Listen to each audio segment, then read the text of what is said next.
Bachete. Cipriano.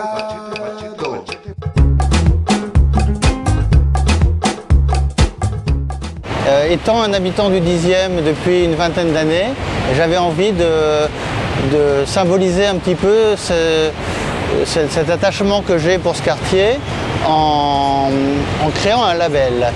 Et à la suite d'une rencontre avec une graphiste qui s'appelle Camille Pichon, qui sortait des Arts Déco, et à la suite de son stage, on est parti sur cette idée de créer comme ça un label, une identité visuelle, et de faire une sélection des commerces dans lesquels on se rendait, les bonnes adresses du 10e.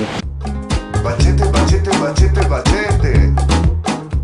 Il y a eu la rencontre avec Miyoko Ogawa, alias Ifumiyo 1, 2, 3, 4, il y a quelques mois à peine, et j'ai eu un coup de cœur pour son travail, et je me suis dit je suis prêt à rempiler pour une 3e édition du Village Saint-Martin.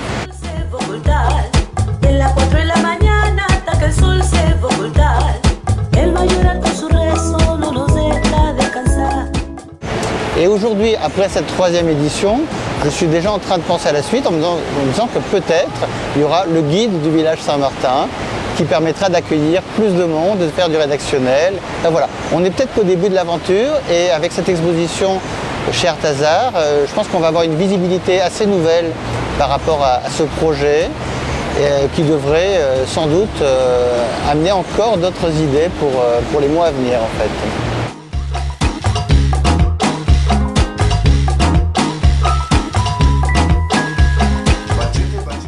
Avec Miyoko par exemple, qui vit à Lyon, elle est venue 3 fois pour faire des repérages.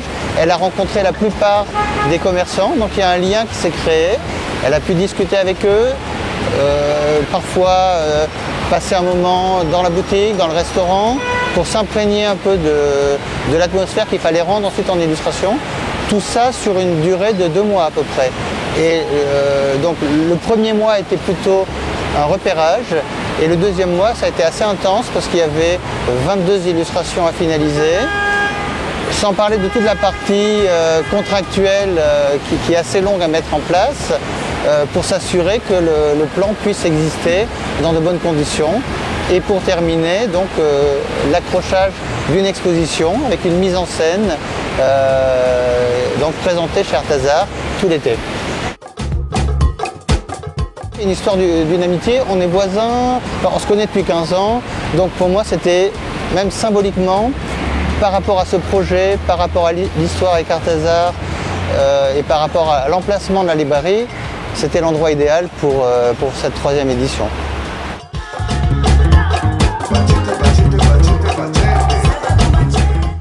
J'étais pas photographe, j'écris pas très bien, je suis pas non plus blogueuse, donc je me suis dit oui, qu'un seul moyen, c'est l'illustration, voilà.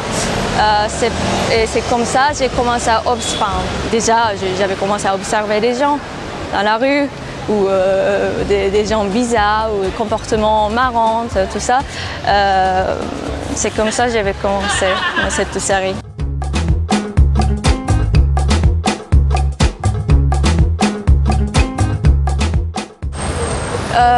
La première fois que je suis arrivée dans ce coin, je me suis dit, j'avais jamais vu ce genre d'endroit aussi convivial, assez agréable, avec le canal et les gens qui s'installent sur les quais, tout ça. Et puis, justement, j'ai trouvé cette librairie qui présente, qui est le symbole de ce quartier. Je suis tout de suite tombée amoureuse de ce quartier.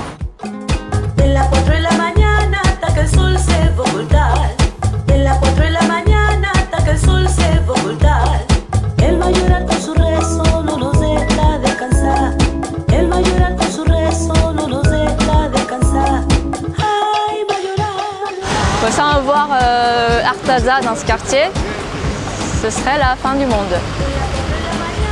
Je vous jure.